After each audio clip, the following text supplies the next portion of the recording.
উপস্থিত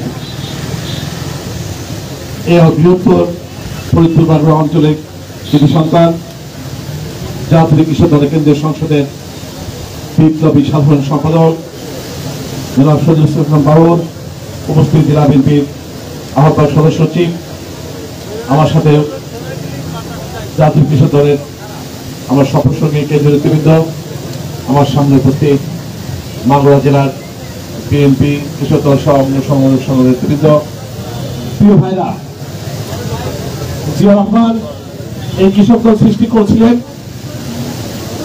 সুখে দুঃখে কৃষকদের পাশে থাকার জন্য। বিগত 15.5 বছরে সারা বাংলাদেশের যেখানেই কৃষক সমস্যায় পড়েছে, আমাদের নেতা, আমাদের নেত্রী বেগম খালেদা জিয়া এবং তারেক রহমানের নির্দেশে আমরা সেই কৃষকের পাশে দাঁড়িয়েছি। এই কত কিছু 2 বছর আগেই দেশের সরকারের নির্যাতন নিপীড়নে শেরপুরে একজন কৃষক আত্মহত্যা করেছে, ওখানে স্থানীয় আওয়ামী লীগের অত্যাচারে। সেখানে আমরা গিয়েছি, আমরা সেই পরিবারের পাশে দাঁড়িয়েছি, আর্থিক সাহায্য করেছি এবং তাদেরকে আশ্বস্ত করেছি বিএনপি ক্ষমতায় গেলে ওই হত্যার বিচার হবে। তার কিছুদিন পরে রাজশাহীতে গোদাগাড়িতে স্থানীয় আওয়ামী লীগের কৃষক লীগের অত্যাচারের কারণে 2 জন আদিবাসী কৃষক মারা গিয়েছে, আত্মহত্যা করেছে। আমরা সেখানে গিয়েছি, গিয়ে তাদের আর্থিক সহায়তা করেছি আমাদের ভারপ্রাপ্ত চেয়ারম্যানের নির্দেশে এবং তাদেরকে আশ্বস্ত করেছি আল্লাহর রহমতে বাংলাদেশের মানুষের ভোটে বিএনপি ক্ষমতা আসলে আমরা সেসব হত্যাকাণ্ডের বিচার করব।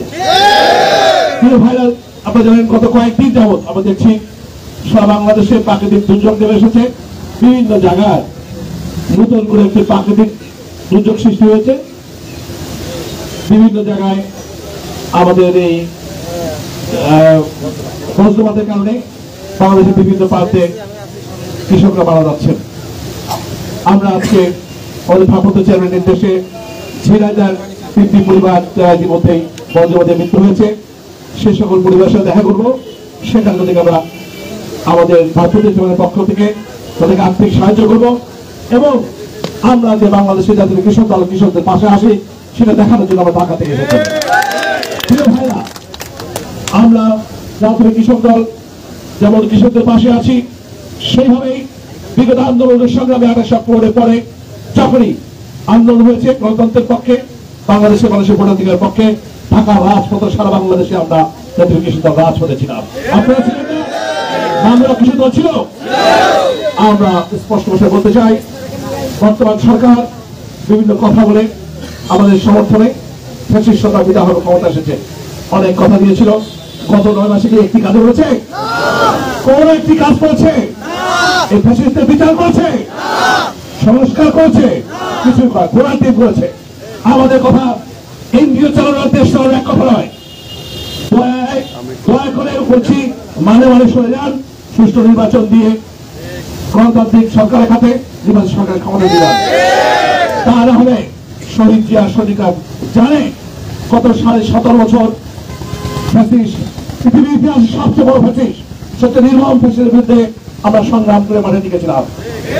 আর আপনাদেরকে আপনারা যে আমাদের কথা শোনেন, যদি সুষ্ঠু নির্বাচন না দেন, গণতন্ত্র ফিরে আপনাকে ষড়যন্ত্র করেন, আপনাদের সবাইকে 17 দিনও লাগবে। 17 ঘন্টায় যথেষ্ট। প্রিয় ভাইরা, আপনারা প্রস্তুত থাকবেন। আমাদের প্রিয় তারেক রহমান যখন যে কর্মসূচি দেবেন বাংলাদেশের গণতন্ত্র পুনঃপ্রতিষ্ঠার জন্য, বাংলাদেশের মানুষের ভোটাধিকারের জন্য, আমরা প্রস্তুত থাকবেন। কর্মসূচি আসবে, ইনশাল্লাহ সেই কর্মসূচি বাস্তবায়ন করে বাংলাদেশে বিএনপি গণতন্ত্র প্রতিষ্ঠা করবে, মানুষের ভোটের অধিকার পূরণ করে। আর আমরা মনে করি যদি বাংলাদেশের মানুষের ভোটে আল্লাহর রহমতে বিএনপি ক্ষমতা আসে, ইনশাল্লাহ আমরা কৃষক দলের পক্ষ থেকে বলতে পারি বাংলাদেশে কৃষকদের কোনো সমস্যা থাকবে না, 12 মাস কৃষকের মুখে হাসি থাকবে। এই প্রতিশ্রুতি দিয়ে সবাইকে ধন্যবাদ জানিয়ে আমাদের অন্য একটি কর্মসূচি রয়েছে, এই কর্মসূচি শেষ করে আমি রওনা দিচ্ছি। খোদা হাফেজ, বাংলাদেশ জিন্দাবাদ। ধন্যবাদ ভাইকে। এ পর্যায়ে আজকের অনুষ্ঠানের সমাপনী বক্তব্য রাখার জন্য অনুরোধ করছি মাগুরা জাতীয়তাবাদী কৃষক দল মাগুরা জেলা শাখার বিপ্লবী সভাপতি জনাব রুবায়েত হোসেন খানকে। ধন্যবাদ। সব আজকের সভার